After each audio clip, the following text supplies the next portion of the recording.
आम पखाल कहे आम संस्कृति और परंपरार कथा पखाल तो अनेक वर्षर किंतु पखाल जो खाती लोक माने कंसा से बेलार इतिहास और संस्कृति भी कथा जानिबा आमे भी अच्छु गोपीनाथ ऐतिह्य संग्रहालय जो सुदर्शन बाबू शह शह वर्षर अनेक कंसा बासन को साइती रखछंती और शह शह वर्ष पुराना बेला मध्य रखछंती। ये बेला जो संग्रहालय ये पखाल कंसा बेला ये सबू होची अनेक पुराना अनेक वर्ष तलर और ये सबू आम सुदर्शन बाबू सहित कथा जानिबा यार सबू इतिहास सहित कौन संपर्क रही।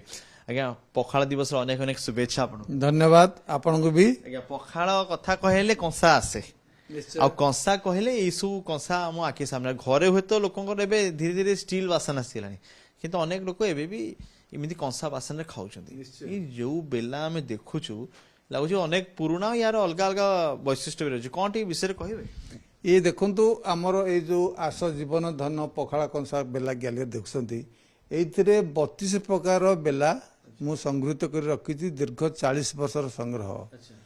ये बेला गुड़ ना टी कहीदे आप दर्शक हाथी पाहुलिया पखाला कंसा बेला हाथी पाहुलिया माने हाथीर पाहुल हाथीर पाहुलटा पकेले जमी टिके देखा जाए टी बंकई सीटा से भाया देखा लगे देखिए कोटा हाथी पाहुलिया बेलाटा हूँ ये आपंकर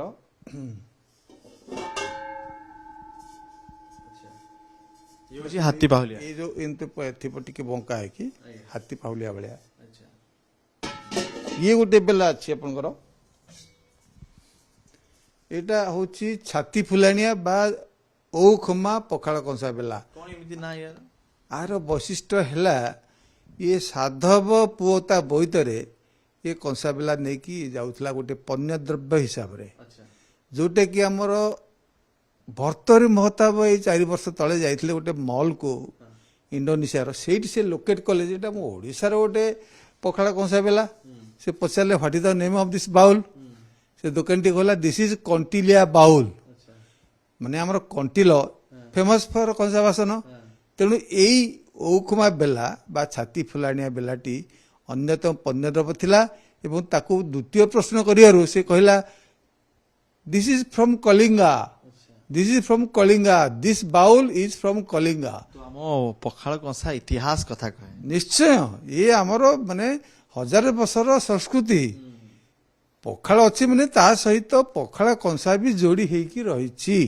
आमे देखुतली जो भली की भली कंसा इतिहास कथा भी कहूँ कि भिन्न भिन्न डिजाइन आम देखु कि टोपी भली डिजाइन भी अच्छी। हाँ यहाँ जो टोपी बेलाटी कहूँ ये हूँ पोचो पखाला कंसा बेला पोचो पखाला कंसा बेला जोटा कि जमादार टोपी आर अन्य नाम जमादार में जो टोपी जो टोपी पिंधती पिंधुची जमादार टोपी पखाला कंसा बेला देखो जिते ब्रिटिश समय से जमादार टोपी भाया देखा जाता तेणु ये हूँ जमादार यार कौन स्वतंत्रता यहाँ हूँ पोच पखाला कंसा बेला जो थे कि डाली तरकारी आवश्यक न थाए दी रातिर माने बासी पखाल ये रखिले काठुलिया हो चषा पुएटा जलखिया खाई एवं तार बहुत बल पाइब कहीं निशा हुए जो जगह देखा आपंकर ये थ्रेड भाई माने गोटे शगड़ गुलार गोटे गर्त भाया रही से पगड़ लुण धानुआ लंका आपणकर ता संगे रही आंबुल कईया बड़ी अदा से सब भी रखिए अणपाणी गोटे तैयारी हम से अणपाणी रे से भात बुड़ेकी खाइब ये होची आवरी किछि स्वतंत्रता रही कारण सबु बेला जंती अलगा डिजाइन रो या पछर कहानी भी सिमिति भिन्न भिन्न। हाँ मु आ गोटे कथा कहबी ये गोटे बेला एटा आपनकर ये जो बेलाटी केवल ये पखाला खाया निषिद्ध कराई हाँ निश्चित निषेध करा जायछि एटा होची आपनकर दांतुड़ी बेला कहीं ये अतिथि अभ्यागत जानू घंटिया आपट बाना बरिखिया जोगी केंदेरा बायक एमान को गाँ गंडारे से मानकु दि जाउथला कोन ए भोज्य भोज्य पदार्थ चाउल घी डाली नड़िया ଏସବୁ ଦିଆହେଉଥିଲା। ତେଣୁ ଏ ବେଲାଟି ହେଉଛି ଦନ୍ତୁରା ବେଲା, ଯୋଉଟା କି ଆଉ ଆଜି ନାଇଁ ତୋରାଣୀ ତ ନିଶ୍ଚିତ କରାଯାଇଛି ଆମର ଶାସ୍ତ୍ର। ବେଲା ଆପଣ ଜାଣିଥିବେ ପଖାଳ ଖାଇବା ପାଇଁ, କିନ୍ତୁ ଇଏ ସମ୍ପୂର୍ଣ୍ଣ ନିଶ୍ଚିତ କି ଏଥିରେ ପଖାଳ ଖାଇବେନି। ତ ଇଏ ରହିଗଲା କି ଏଥିରେ କୁହାଯାଏ ରେକାବି ବେଲା, ଅନେକ ଲୋକ ରେକାବି ବେଲା ବି କହନ୍ତି। ଆଉ କିଛି ବହୁତ ପୁରୁଣା ଅଛି କି ଇଏ ଗୋଟେ ବହୁତ ବଡଟେ ଅଛି, ଇଏ ବଡ ପଛରେ ଇଏ କିଛି କହୁଛି ମୁଁ ଏଇଟା ଟଭା ଫାଳିଆ ବେଲା। ଗୋଟେ ଟଭାଟାକୁ ଯଦି ଦିଫାଳ କରିଦିଆଯାଏ, ଏଇଟା ଗୋଟେ ଫାଳ ଯେମିତି ଦେଖାଯିବ, ଏଇଟା ହଉଛି ଟଭା ଫାଳିଆ ବେଲା। ଏଥିରେ ବାପ ପୁଅ ମା ଝିଅ ଏକ ସମୟରେ ଚାରିଟା ହାତ ଯାଉଥିବ ଆସୁଥିବ, ପଖାଳର ମଜା ନଉଥିବେ। ତ ଇଏ ବେଲା ଆପଣଙ୍କୁ ଶିଖେଇ ଦଉଛି କି ଘରେ କେମିତି ଏକାଠି ହେଇକି ରହିଲା ସମୟରେ ଆପଣ ଗୋଟେ ବେଲାରେ ବି ଖାଇପାରିବେ। ଏଇ ପଖାଳ ଆମର ଯୌଥ ପରିବାରକୁ ଯୋଡ଼ିକି ରଖିଥିଲା। ବାଡ଼ିପଟେ ପଖାଳ ଖିଆ ହଉଥିଲା, ସେଠି ଜେଜେମା, ମା, ମାଉସୀ, ନଣନ୍ଦ, ଭାଉଜ, ନାତି ନାତୁଣୀ ସମସ୍ତେ ଏଇ କଂସା ବେଲାରେ ମାନେ ଗୋଟେ ଗୋଟେ ବେଲା ନେଇକି ଯାଇକି ଶାଗ ପଟାଳ ପାଖରେ ବସିବେ।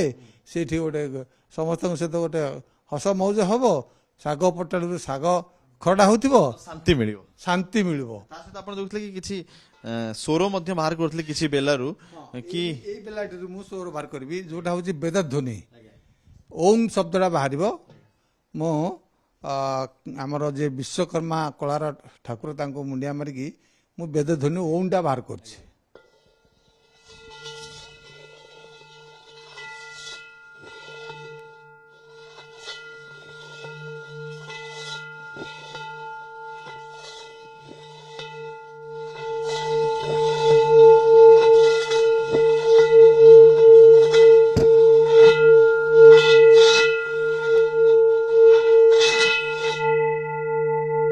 ଏଠି ଆମେ ଅନୁଭବ କରିପାରୁଛୁ ଓମ୍ ଉଚ୍ଚାରଣ ସମୟରେ ଯେଭଳି ଭାବରେ ଶୁଣାଯାଏ ବା ଶୁଭେ ଠିକ ସେଭଳି ହଉଛି। ଏଇଟା ହଉଛି ଆମର ବାଡ଼ିଆ ପିଟା ପଦ୍ଧତିରେ ଏ ବେଲାଟି ତିଆରି ହୁଏ। ଆଉ ବଡ଼ ହବା ଜରୁରୀ ଏଇ ଓଂ ଶବ୍ଦଟି ବାହାରିବା ଲାଗି। ସବୁ ବେଲାରୁ ବାହାରି ପାରିବନି। ତ ଇଏ ବେଲା ଏମିତି ଅନେକ ସମୟରେ ମେଡିଟେସନ କାମ ବି ଦିଏ କି ସାଧନା। ଆପଣଙ୍କର ଯେତେ ନେଗେଟିଭ ଏନର୍ଜି ତା ପାଖାପାଖି ଧରନ୍ତୁ କିଛି ଅଞ୍ଚଳରେ, ସେ ନେଗେଟିଭ ଏନର୍ଜି ଆଉ ଘରେ ପ୍ରବେଶ କରିପାରିବ ନାହିଁ, ସେ ନଷ୍ଟ ହେଇଯିବ। ଆଉ କିଛି ଏମିତି ଛୋଟ ଛୋଟ ଇଏ ସବୁ ବି ବେଲା। ହଁ, ଏସବୁ ବେଲାର ତରକାରୀ ଖାଇବା ଲାଗି। ଆପଣଙ୍କୁ ଆଉ କିଛି ସ୍ୱତନ୍ତ୍ର ଆଉ କୋଉଠି ସ୍ୱତନ୍ତ୍ର ଲାଗେ ଏତେ ବେଲା ଭିତରେ କିଛି ତ ନିଆରା ଆପଣଙ୍କୁ ଏଇଟା ଲାଗୁଥିବ? ହଉଛି ତୋରାଣୀ ବେଲା ବା ତ୍ରିପୋଟା ବେଲା କୁହାଯାଏ। ଦେଖନ୍ତୁ ଏ ବେଲାଟି ବେଶୀ ଗାଡୁଆ ନୁହେଁ, କାହିଁକି ଶଶା ପୁଅଟି ଯେତେବେଳେ ବିଲରୁ ଫେରେ, ସେ ଆଗ ପଖାଳ ଖାଇବନି, ସେ ଆଗ ତୋରାଣୀ ମାଗିବ ତା ସ୍ତ୍ରୀ କି, ମତେ ତୋରାଣୀ ଦେ। ସେ ଢକ ଢକ ହେଇକି ଏଥିରୁ ଦି ବେଲାରେ ତୋରାଣୀ ପିଇକି ତାପରେ ଆଗ ତାର କ୍ଲାନ୍ତ ମେଣ୍ଟେଇବ, ତାପରେ ଯାଇକି ପଖାଳ ଖାଇବ। ତୋରାଣୀ ବେଲା। ଇଏ ତୋରାଣୀ ବେଲା। ଆହୁରି ବି ରହିଛି ଆପଣଙ୍କର, ଇଏ ହଉଛି ରଜା ମହାରାଜା, ଗାଁ ଜମିଦାର, ସର୍ବରାକାର, ଏମାନେ ଏଇସବୁ ଲହରୀ ବେଲା ଖାଉଥିଲେ। ଲହରୀ ବେଲାରେ ପଖାଳ ଖାଉଥିଲେ। ଏ ସବୁଗୁଡ଼ିକ ତାର ଦେଖିବେ ଫଙ୍ଗ ସବୁ ଲହରୀ ଯୁକ୍ତ। ଏ ହାଲକା ବହୁତ ପାଲିସ କରା ବେଲା। ରଜା ଆଉ ତାଙ୍କର ଯେତେ ସବୁ ପାରିଷଦ, ଏମାନେ ବି ସବୁ ପଖାଳର ମଜା ନେଉଥିଲେ ଏଇ ଲହରୀ ବେଲାରେ। ଆପଣ କହୁଥିଲେ କି ପଖାଳକୁ ନେଇକି ଅନେକ ସାହିତ୍ୟ ରଚନା କରାଯାଇଛି, ଯୋଉ ସାହିତ୍ୟରେ ପଖାଳ କଥା ରହିଛି, ପଖାଳ କଂସା କଥା ରହିଛି।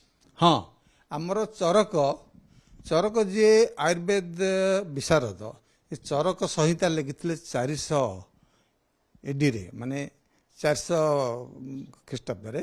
ସେଇଥିରେ ସେ ଲେଖିଛନ୍ତି କଂସ କମ୍ ବୁଦ୍ଧି ବର୍ଦ୍ଧକମ୍, ମାନେ କଂସାରେ ଆଉ କଂସା ବାସନ ଯଦି ଆପଣ ବ୍ୟବହାର କରିବେ, ଆପଣ ବୁଦ୍ଧି ପ୍ରଖର ହେବ। ଏଇଟା ମୋ ମୁହଁର କଥା ନୁହେଁ।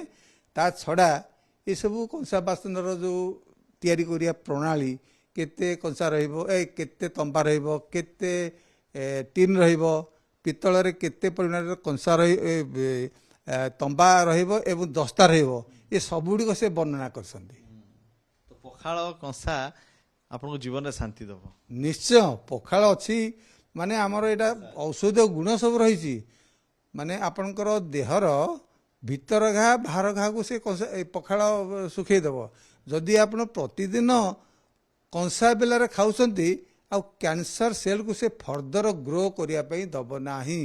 ଇଏ ଯେତେବେଳେ ଏ ସଂଗ୍ରହାଳୟକୁ ଆପଣ ଆସିବେ, ଏଠି ଶହ ଶହ ବର୍ଷ ପୁରୁଣା ଇତିହାସ संस्कृति सहित आप निजे जोड़ी होइजिबे सुदर्शन बाबू एई सब संग्रह करिया में तांको 40 वर्ष रु अधिक समय लागि जाइसी क्यों गाँ रे कोन कोन रहिछि सेठू संग्रह करि आनछंती जेमती गुटे गुटे कंसा कहूची आम ओडिशार संस्कृति और परंपरा कथा इतिहास कथा मध्य बखाणुची एही पखाळ कंसा भुवनेश्वर वीडियो जर्नलिस्ट विकास कस अनुज दास कनक न्यूज।